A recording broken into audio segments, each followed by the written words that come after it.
the day the Earl of Thornwick first saw his future wife. She was standing in a flooded rose garden with mud up to her shins, and a pair of ruined silk slippers clutched in one hand. He did not know then that she would become the one thing in all his cold, ordered world that he could not calculate, could not control, and could not bear to lose. But that knowledge would come, slowly, painfully, and almost too late. The rain had begun at dawn over the Hudson River Valley, a steady gray downpour that turned the grand lawns of Cliffmore into sheets of silver water and sent the servants scurrying to close shutters and light fires in every room of the sprawling stone manor. It was late September of 1893, and the autumn storms had arrived early that year, sweeping down from the Adirondacks with a fury that rattled the old oaks and set the river churning white against the bluffs below. Alexander Ashworth, 7th Earl of Thornwick, stood at the library window and watched the storm with the same expression he wore for most things, remote, unreadable, carved from English stone. He was 32 years old, tall and broad-shouldered, with dark hair swept back from a high forehead and eyes the color of winter slate.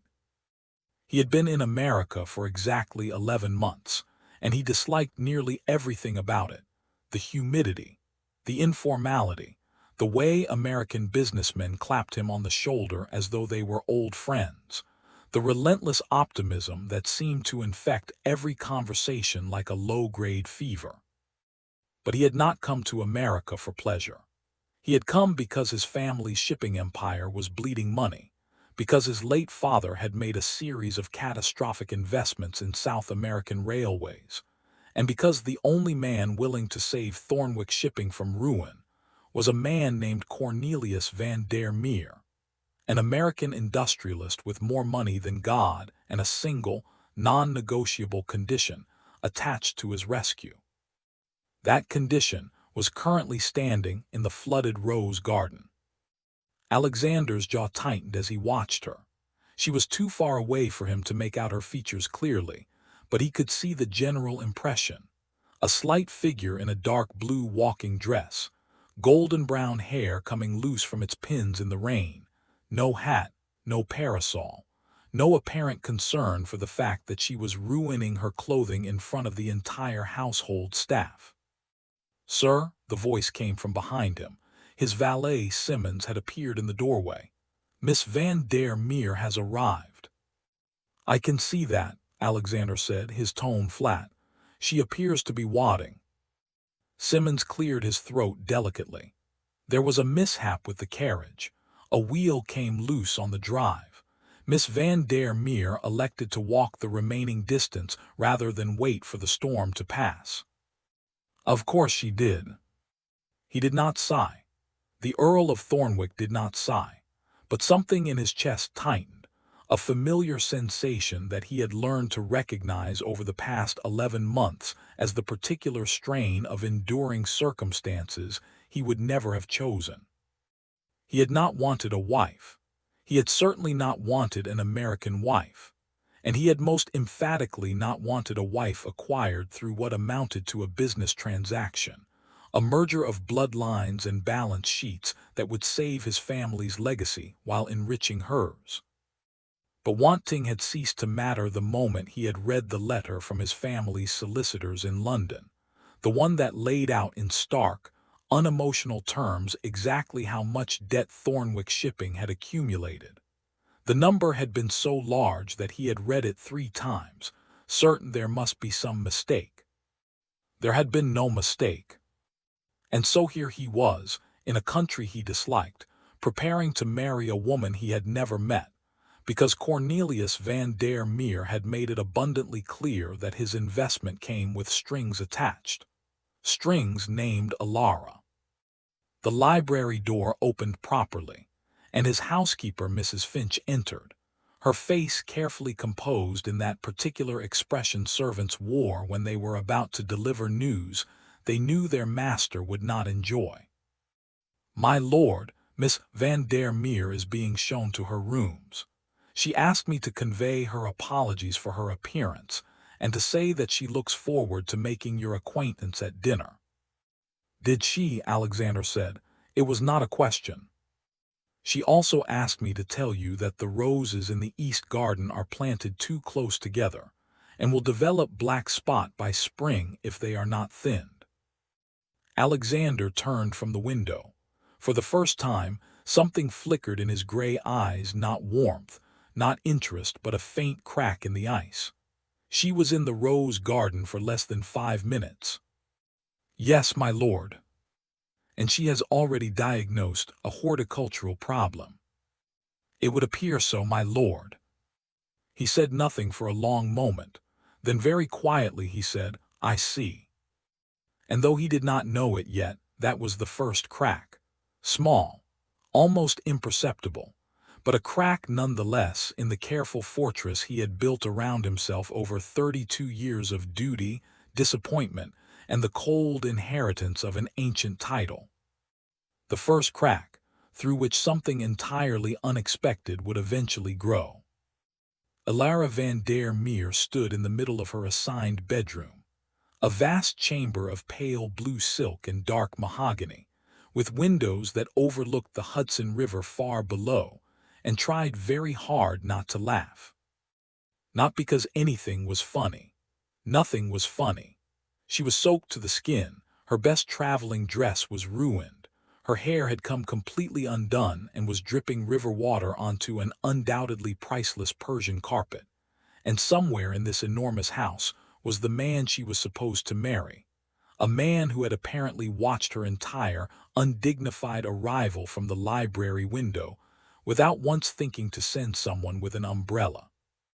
No, it wasn't funny, but if she didn't laugh, she was fairly certain she would cry, and she had promised herself 11 months ago, the day her father had sat her down in his Fifth Avenue study and explained what he had arranged, that she would not cry about this.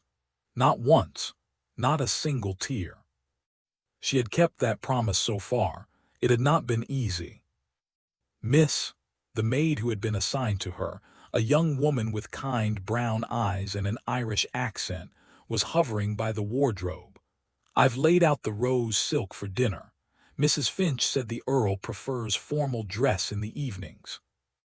Of course he does, Alara said, and this time she did smile just a little. Thank you, what's your name? Bridget, miss. Bridget, I'm Alara, and I'm afraid I'm going to be a great deal of trouble because I haven't the faintest idea how to be a countess, and I suspect I'm going to be very bad at it.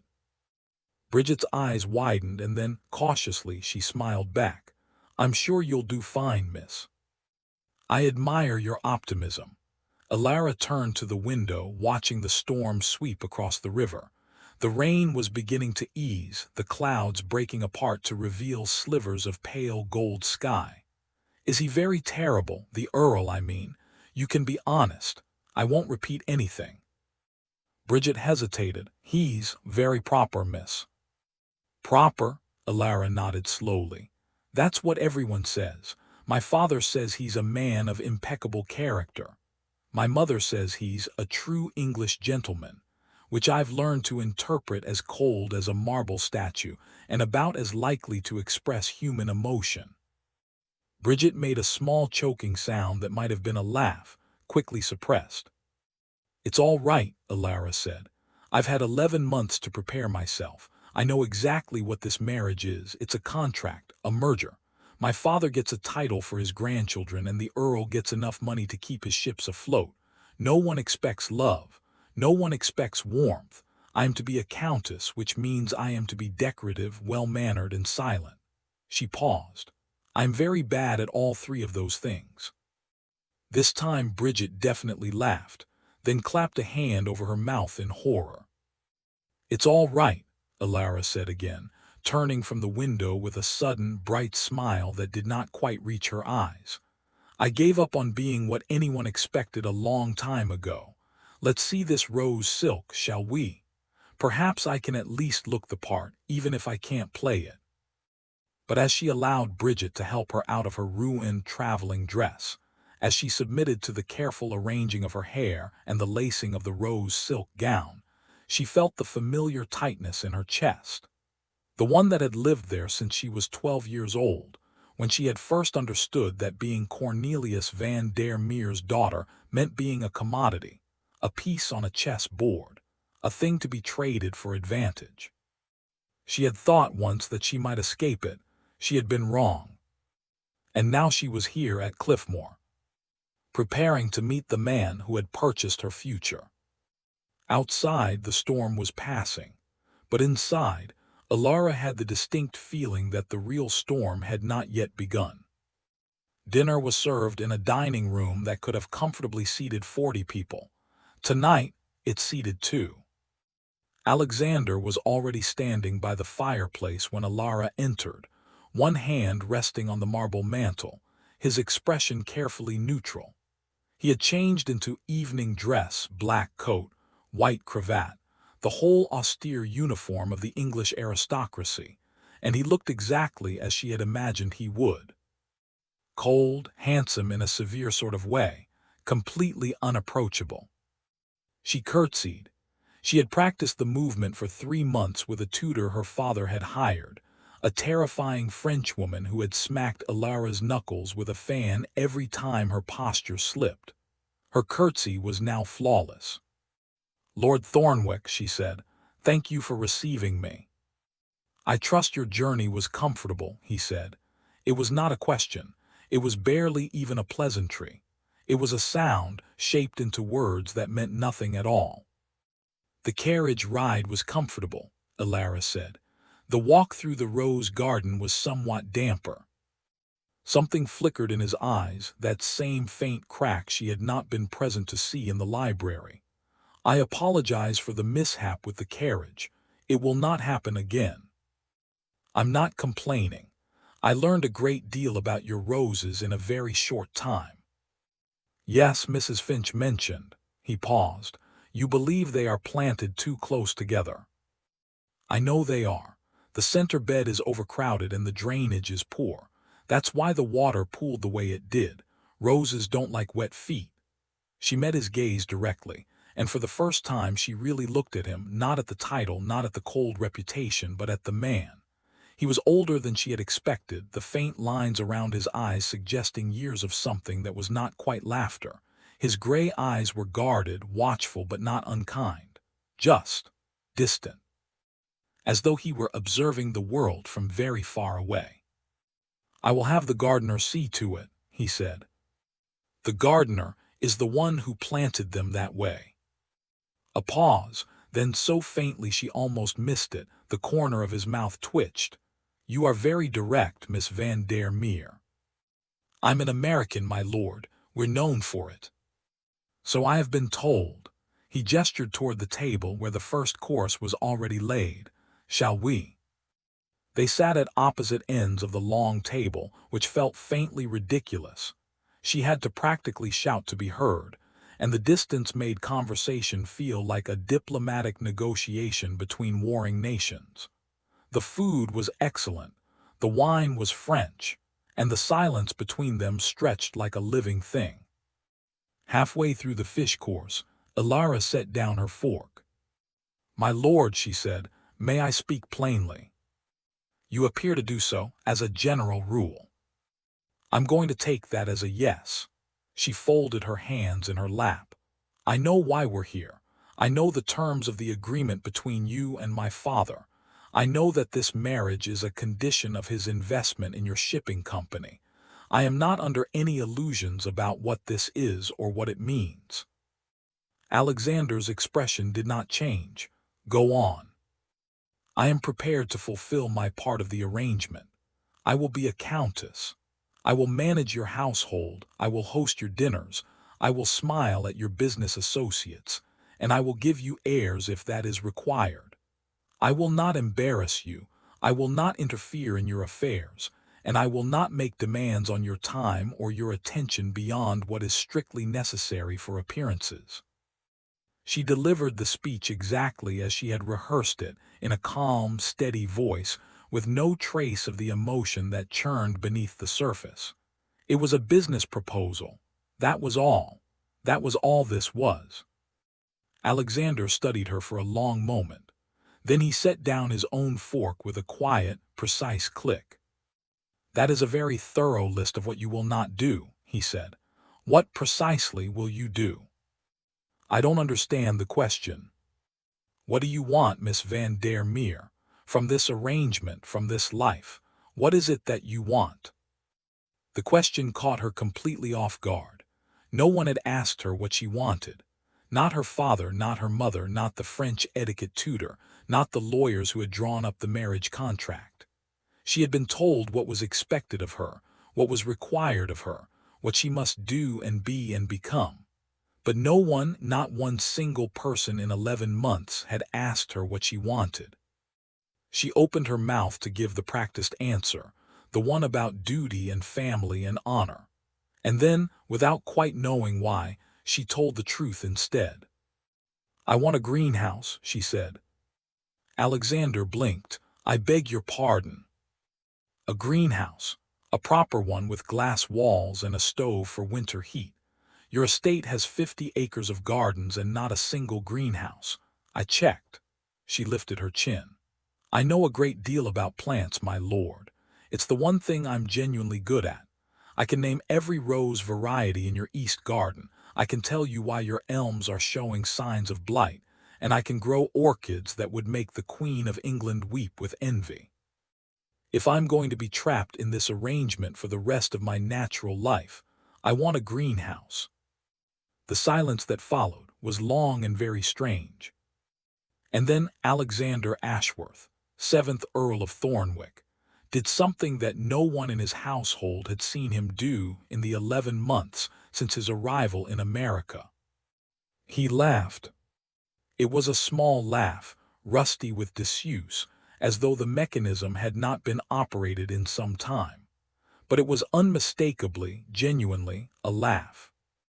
"A greenhouse," he said. "You want a greenhouse. I also want to thin the rose beds, but I'll settle for the greenhouse." He looked at her across the vast expanse of the dining table, and for the first time his gray eyes were not distant. They were present, focused, curious. "Very well, Miss Van der Meer," he said. "You shall have your greenhouse." And somewhere in the space between them something shifted.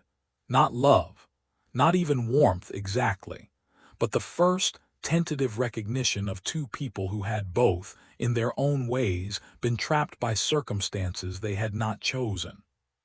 It was not much, but it was a beginning. The greenhouse was built in 6 weeks. Ilara had not actually expected him to do it. She had assumed her request would be noted, filed away, and politely forgotten, the way most things she asked for were politely forgotten. Her father had been promising her a greenhouse since she was 14 years old, and in 12 years it had never materialized. But 3 days after that first dinner, a team of workmen arrived at Cliffmore. Glass panels were unloaded from wagons. A foundation was dug on the south lawn, where the light was best. And Alexander Ashworth, cold, distant, marble statue Alexander Ashworth, personally reviewed the architectural plans with the foreman, making notes in a small leather journal that Ilara glimpsed once, briefly, before he tucked it away. She did not know what to make of it. She did not know what to make of him. In the weeks that followed, they settled into a strange, careful rhythm. They took breakfast separately, he in his study, she in the morning room. They crossed paths in the hallways, exchanging polite, formal greetings. They dined together 3 times a week, as prescribed by some invisible rule-book of aristocratic etiquette that Ilara had never seen but was apparently required to follow. Their conversations were stilted, surface-level, the kind of talk that might pass between distant acquaintances at a tedious dinner party. But sometimes she caught him watching her. It was not the way she had been watched before, not the assessing, appraising gaze of a man evaluating a possession. It was something else, something quieter, as though he was trying to solve a puzzle he had not expected to encounter. And then one afternoon in late October, everything changed. She was in the half-finished greenhouse, her sleeves rolled up to her elbows, her hair escaping from its pins, her hands covered in potting soil. The workmen had gone for the day, and she had seized the opportunity to begin moving her seedlings into the completed section, trays of delicate green shoots that she had started in the kitchen garden, much to the cook's consternation. She was humming to herself, something soft and tuneless, when a voice spoke from behind her. "You have soil on your face." She spun around. Alexander was standing in the doorway, still in his riding clothes, his dark hair wind-tousled. He must have just returned from his afternoon ride. He had no reason to be here in the greenhouse at this hour. "I know," she said, wiping her cheek with the back of her hand and almost certainly making it worse. "Soil is an occupational hazard." He stepped inside, looking around at the glass walls, the rows of empty pots, the trays of seedlings that she had arranged with meticulous care. His expression was unreadable, but something in the way he moved, slower than usual, less rigid, suggested a different kind of attention. "You've been working," he said.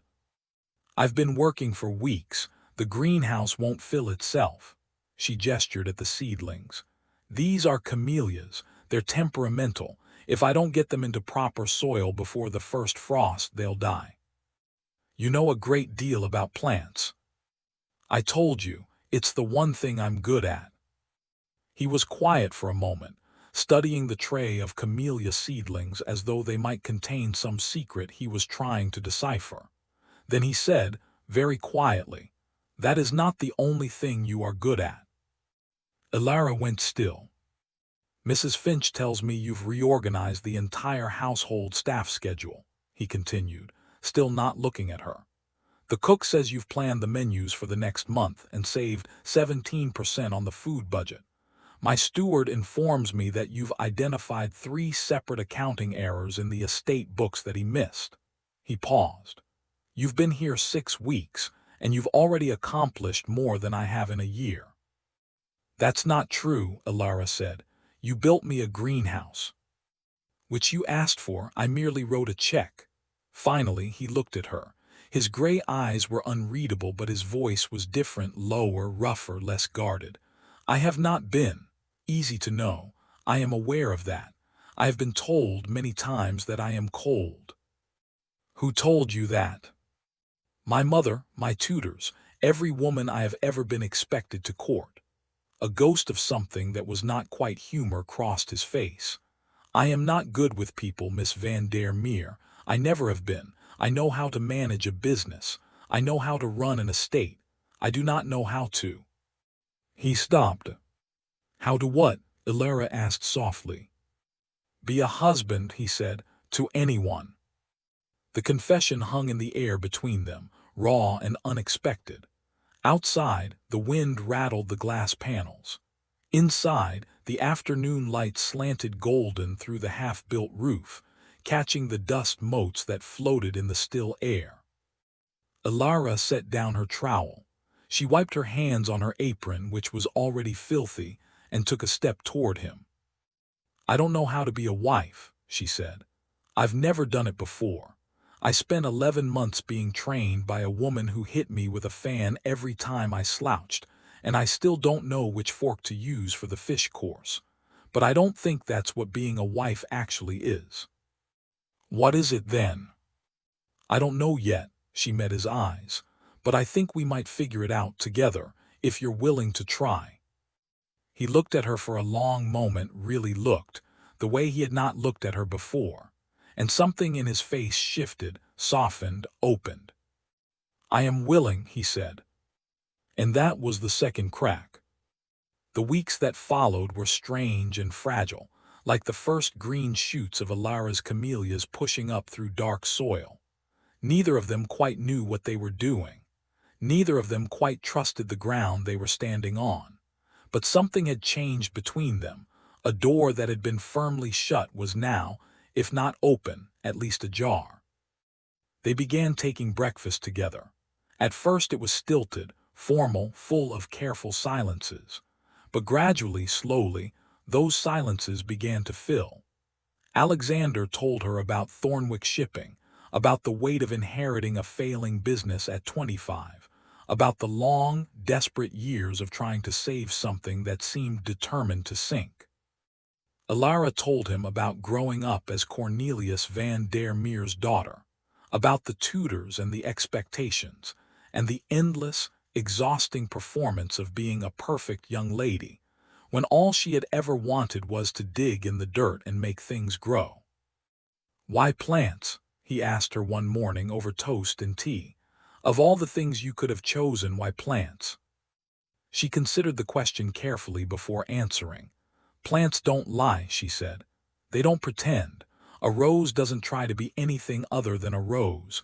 If you give it what it needs, sun, water, good soil, it will thrive. If you don't, it will die. There's no deception, no hidden motives, just truth." Alexander was silent for a moment. Then he said, "People are not like that." "No, they're not. I think that's why I prefer ships." She looked at him surprised. "Ships?" "Ships are predictable. They obey the laws of physics. Wind, tide, weight, balance, those are things you can calculate, things you can trust." He paused, his gray eyes distant. "People are not things you can calculate." "No," Alara agreed, "they're not." Their eyes met across the breakfast table, and something passed between them. Not love, not yet, but a kind of recognition. Two people who had both learned in their own ways to protect themselves from the unpredictability of others. Two people who were, perhaps, beginning to wonder if they might be predictable to each other. The snow came early that year. By mid-November, the Hudson Valley was blanketed in white, and Cliffmore became a world unto itself, cut off from the roads and the towns and the endless demands of the outside world. The greenhouse was finished by then, heated by a cast-iron stove that Alara tended herself, and she spent hours there every day, transplanting, pruning, coaxing delicate blooms from the frozen earth. Alexander began joining her. It started by accident. He had been walking the grounds, as he did every afternoon, and the warmth of the greenhouse had drawn him in from the cold. He had stood in the doorway, watching her work, and she had handed him a trowel without a word. "Dig a hole," she said, 6 inches deep, straight down." He had dug the hole, and the next day he came back, and the next day and the next, until his afternoon visits became a fixed point in both their schedules, an hour or two of quiet companionship, the cold world held at bay by walls of glass. "You're surprisingly good at this," Alara told him one afternoon, watching him carefully transplant a row of winter lettuce. "I follow instructions well," he said. "It's one of my few virtues." "I don't think that's true." "What isn't true? That I follow instructions or that I have few virtues?" "Both." She wiped a strand of hair from her forehead, leaving a smudge of soil behind. "I think you have more virtues than you know. You just keep them hidden." Alexander was quiet for a moment, his hands still in the dark soil. "I learned a long time ago that it was safer to keep things hidden." "Safer from what?" "From people who would use them against me." His voice was low, roughened at the edges. "My title has been both a gift and a target. There are people who would exploit any vulnerability I showed. I learned, as a boy, to show nothing at all." Alara set down her trowel. She moved closer to him, close enough to see the tension in his shoulders, the careful control in his face. "Alexander," she said, and it was the first time she had used his name, his real name, without the title attached. "You don't have to hide from me." He looked at her then, and his gray eyes were not cold. They were full of something else entirely, something raw and uncertain, and achingly vulnerable. "How do you know that?" he asked. "Because I'm not hiding from you," she said. "What you see is what I am, soil on my face and all." He reached out very slowly and brushed his thumb across her cheek. The gesture was gentle, hesitant, as though he was not quite sure he was allowed to touch her. The soil came away on his skin, dark against the pale winter light. Alara, he said. And that was the third crack. But cracks by their nature make things fragile, and fragile things break. The letter arrived in the first week of December, delivered by a courier who had fought his way through the snow-choked roads from New York City. It was addressed to the Earl of Thornwick in a bold, slashing hand that Alara recognized immediately. Her father's handwriting. She was in the library when Alexander opened it. She saw his face change, the careful neutrality sliding back into place like a door closing, the warmth she had begun to glimpse behind his eyes vanishing as though it had never been. "What is it?" she asked. He did not answer. He handed her the letter instead. It was not long. Cornelius van der Meer was not a man who wasted words, but the words he had chosen were precise, and they cut with surgical accuracy. "Thornwick, I have received reports that you have been neglecting your business obligations in favor of domestic pursuits. This was not our arrangement. You were to focus on the shipping merger, not on playing gardener with my daughter. If the contracts with the Boston line are not finalized by January, I will reconsider the terms of our agreement. Do not disappoint me." Alara read the letter twice.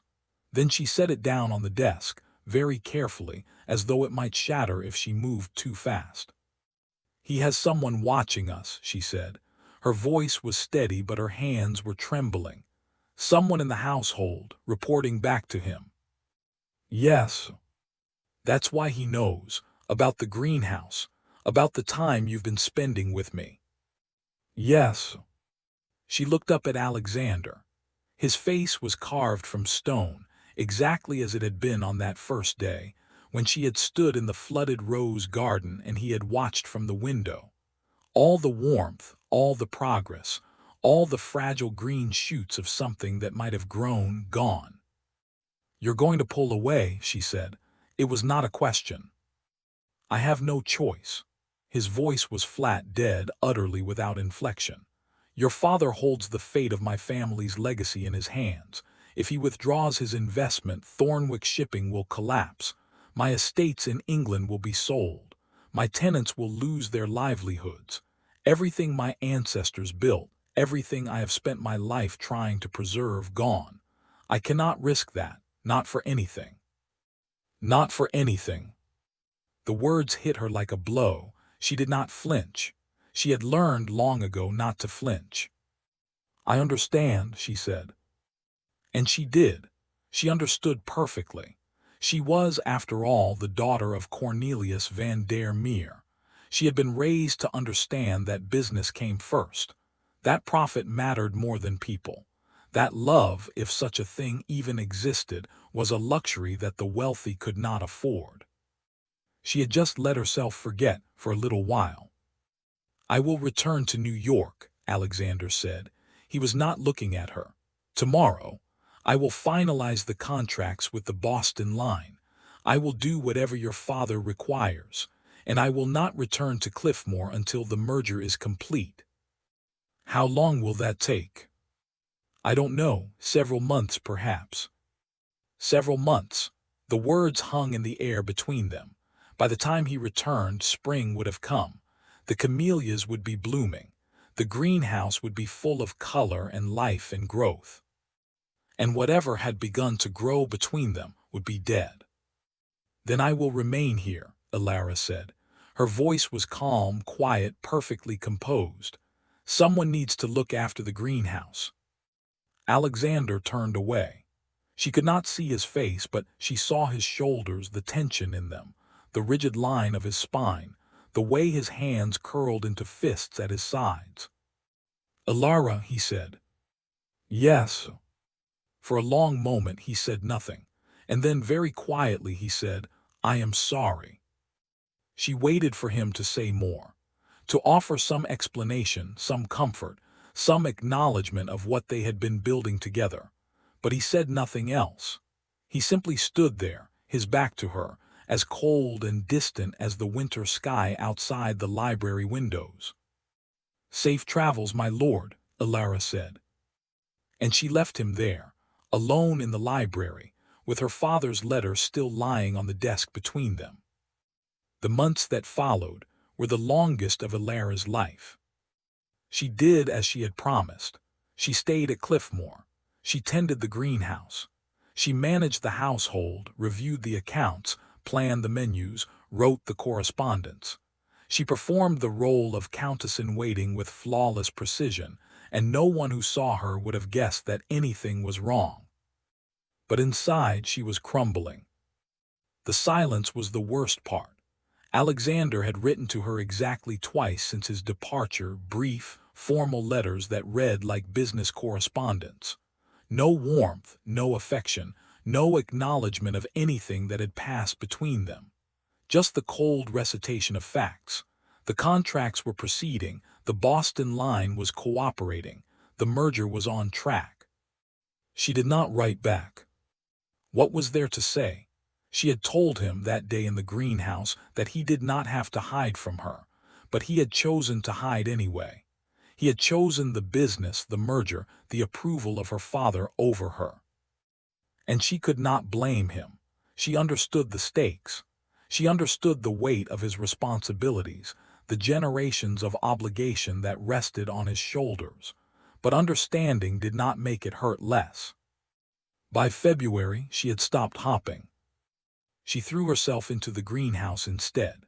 She expanded her collection of orchids, started a new bed of winter vegetables, spent long hours in the warm, glass-walled world she had built for herself.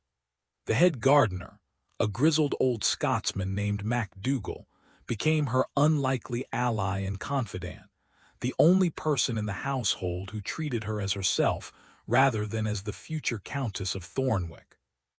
"You're working too hard, lass," he told her one afternoon, watching her wrestle a heavy bag of potting soil across the greenhouse floor.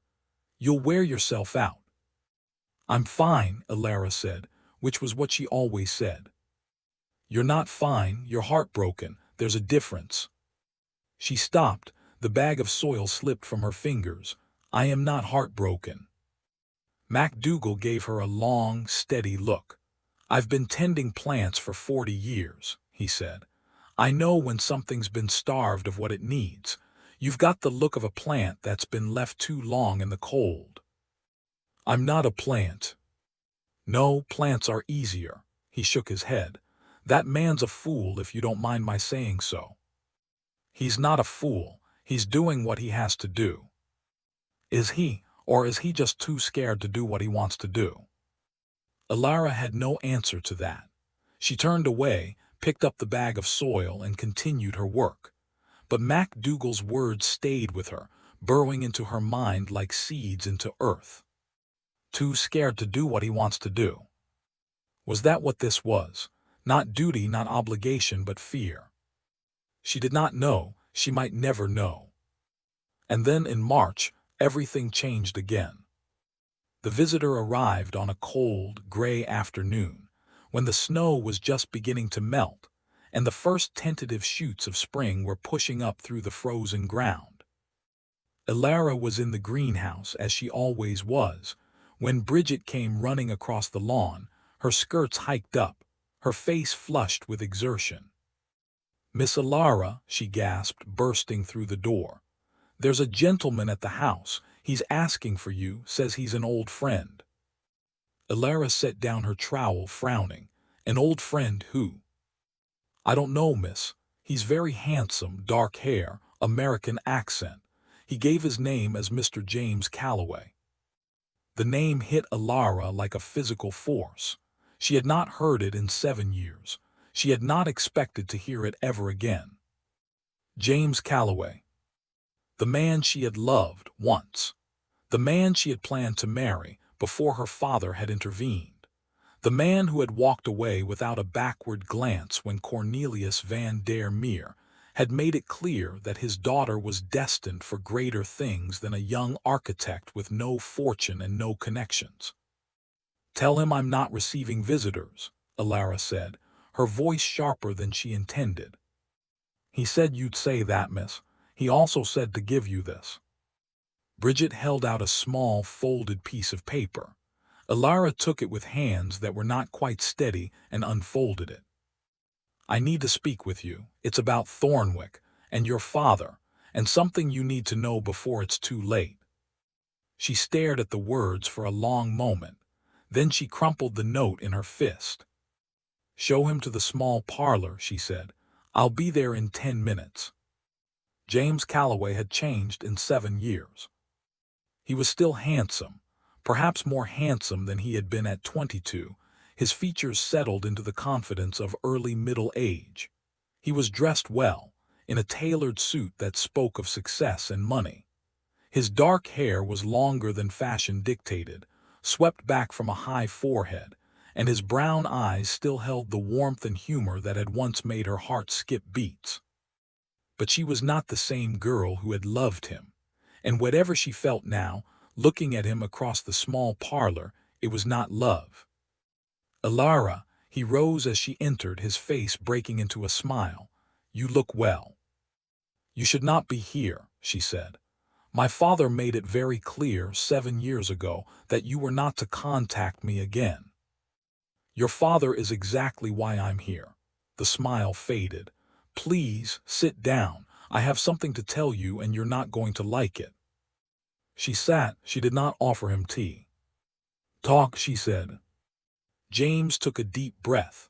I've been working as an architect in New York for the past 5 years. I've done well, better than anyone expected. And last month, I was hired by a client who wanted plans drawn up for a new warehouse complex on the East River. I fail to see what this has to do with me. The client, James said, was your father, and the warehouse complex is not for his own business. It's for Thornwick Shipping. Alara went very still. That's not possible. Thornwick Shipping's headquarters are in London. Their American operations are based in Boston. That's what everyone thinks. That's what the Earl of Thornwick thinks. James leaned forward, his voice dropping. But your father has been buying up shares of Thornwick Shipping for months, quietly, through intermediaries, so no one would notice. He owns nearly 30% of the company now. And the warehouse complex he's building, it's not for Thornwick's use. It's for his own. I don't understand. Your father doesn't want to save Thornwick Shipping, Alara. He wants to absorb it. The merger was never a rescue. It was a takeover. And the Earl is walking right into the trap. The room seemed to tilt around her. Alara gripped the arms of her chair, forcing herself to breathe. You're telling me my father has been lying to Alexander this entire time? I'm telling you that your father has been lying to everyone. James's voice was gentle now, apologetic. Including you. The marriage contract was just a way to keep Thornwick distracted while your father consolidated his position. By the time the Earl realizes what's happened, it will be too late. The company will be gone, the title will be meaningless, and your father will own everything. Alara closed her eyes. The pieces were falling into place now, clicking together with terrible clarity. Her father's insistence on the marriage. The letter demanding that Alexander focus on the business. The spies in the household reporting back on their every move. It had never been about saving Thornwick Shipping. It had been about destroying it. I have proof, James said quietly. Documents, contracts, correspondence. I didn't want to believe it either, but once I started looking, he shook his head. Your father is a dangerous man, Alara. He always has been. And if you go through with this marriage, you'll be bound to him forever. You'll be part of it. She opened her eyes. Why are you telling me this? Because I still care about you. He reached across the space between them, his hand closing over hers. I never stopped caring, and I thought, when this is over, when the truth comes out, maybe we could try again, the way we should have 7 years ago. His hand was warm, familiar. Once that touch would have made her heart race. Now it felt like a stranger's. She pulled her hand away. No, she said. James blinked. No. No, she stood up, her legs unsteady but her voice clear. I am going to be the Countess of Thornwick. I am going to marry Alexander Ashworth, and I am going to warn him about what my father is planning before it's too late. You can't be serious, after everything I just told you. I'm perfectly serious. She looked down at him, and for the first time in 7 years she felt no trace of the old longing, the old grief, the old regret. You walked away from me, James. You made your choice, and I've made mine. Ilara. Thank you for the information. Mrs. Finch will see you out. She turned and walked out of the parlor without looking back. The journey to Boston took 3 days. 3 days of jolting carriages and rattling trains, of bad food and worse sleep, of going over the documents James had given her again and again until the words blurred before her eyes. The proof was irrefutable. Her father had been manipulating the situation from the beginning, playing both sides of the negotiation, positioning himself to swallow Thornwick shipping whole. And Alexander had no idea. She arrived in Boston on a gray March morning, the sky heavy with the threat of rain. The Thornwick shipping offices were located in a grand building near the harbor, all brick and marble and old money. She marched through the front doors with her head high and her heart hammering, and she did not stop until she reached the desk of a very startled clerk. "I need to see the Earl of Thornwick," she said, "immediately." "I'm sorry, miss, but Lord Thornwick is in a meeting." "I don't care. Tell him Ilara is here." Something in her voice must have conveyed the urgency, because the clerk scrambled to his feet and disappeared down a hallway. Moments later, Alexander appeared. He looked terrible. That was her first thought before the relief, before the anger, before the complicated tangle of emotions that surged through her at the sight of him. He looked exhausted, his gray eyes shadowed, his face thinner than she remembered, lines of strain carved deep around his mouth. "Ilara," he said her name like a question, like he wasn't sure she was real. "What are you doing here?" "I need to speak with you, privately." He led her to his office, a large, wood-paneled room overlooking the harbor, and closed the door. They stood facing each other, 3 feet of Persian carpet between them, and the silence stretched like a wire pulled taut. "I have something to tell you," Ilara said, "and you're not going to like it." She told him everything: the shares, the warehouse, the takeover, the way her father had been manipulating him from the very beginning, using the marriage contract as a distraction while he positioned himself to destroy everything Alexander had spent his life trying to protect. She showed him the documents. She watched his face as he read them. And she watched something inside him break. "He played me," Alexander said.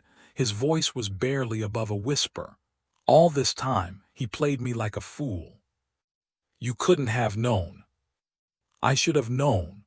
He set the documents down on his desk with hands that were not quite steady. "I should have seen it. The terms were too generous. The timeline was too rushed. He was never trying to save Thornwick Shipping. He was trying to own it. The merger isn't finalized yet. There's still time to stop him." "Is there?" He looked at her then, and his gray eyes were bleak. "He owns 30% of the company. He has allies on the board. If I fight him, it will tear the company apart. I'll lose everything anyway." "Then don't fight him alone. Find other investors. Rally the board members who are still loyal to you. There has to be a way." "Why?" The question was quiet, raw. "Why are you helping me? He's your father. If he succeeds, you'll be richer than you already are. You'll have everything you ever wanted." "No," Ilara said, "I won't." She stepped closer to him, close enough to see the exhaustion in his eyes, the uncertainty, the fear that he was trying so hard to hide. "You asked me once," she said, "what I wanted. Do you remember?" "The greenhouse." "That's not all I wanted." She reached up and touched his face, a feather-light brush of her fingers against his cheek. "I wanted you. I still want you. Not your title, not your money, not anything else, just you. He caught her hand. His grip was warm, strong, desperate. Elara. I came here because I chose you, she said. Over my father, over everything. And I need to know, are you going to choose me too, or are you going to hide again? For a long moment he said nothing. And then, very slowly, he pulled her into his arms. I choose you, he said, his voice rough against her hair. God help me, I choose you.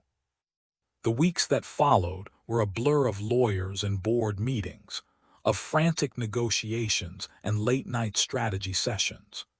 Cornelius van der Meer had not become one of the wealthiest men in America by being easy to defeat, and he fought back with every weapon at his disposal. But Alexander had something Cornelius did not. He had Elara. She had grown up in her father's world. She knew how he thought, how he operated, where his weaknesses lay. And she gave that knowledge to Alexander without hesitation, not out of spite, not out of anger, but out of something far more powerful. Love. She did not call it that yet. Neither did he. The word still felt too fragile, too new, like a seedling that had to be protected from the frost. But it was there, growing between them, taking root in the spaces where fear and distance had once lived. By the end of March, Alexander had secured new investors, old allies of his family in London, businessmen who had no love for Cornelius van der Meer. By April, he had enough support on the board to block the takeover. And by the first week of May, Cornelius van der Meer had been forced to sell his shares at a loss and retreat from the field. The war was over. But the battle between father and daughter had just begun. The letter from Cornelius arrived on a warm spring morning, when the roses in the east garden were just beginning to bloom. Elara read it standing by the library window, the same window where Alexander had watched her, nearly a year ago. Standing in the flooded garden with mud on her dress. You have made your choice. You are no longer my daughter. Do not expect to hear from me again. She read the words 3 times. Then she folded the letter carefully and set it aside. Alexander found her there an hour later, still standing by the window, looking out at the gardens. Elara. She turned. He was standing in the doorway, his gray eyes full of something she had not seen there before, something soft, something certain. He's cut me off, she said. I have no family now, no inheritance, nothing. You have me. He crossed the room and took her hands in his. You have Cliffmore, you have the greenhouse, you have everything I have. That's not why I did it. I know. He lifted her hands to his lips and kissed them, one after the other. You did it because you're the most stubborn, impossible, magnificent woman I have ever met, and I do not deserve you. That's true, Elara said. You don't. He laughed a real laugh, warm and unguarded, nothing like the rusty sound she had heard that first night at dinner. Will you marry me anyway? I thought we were already engaged. I'm not asking because of the contract. I'm asking because I want to. He cupped her face in his hands, his thumbs brushing the curve of her cheekbones. I'm asking because I love you. I love the way you talk to plants. I love the way you argue with me about drainage systems. I love the way you walked into my life like a storm and refused to leave. I love you, Elara van der Meer, and I want to marry you properly, for real. She looked up at him, this cold, distant, marble statue of a man who had turned out to be none of those things. This man who had built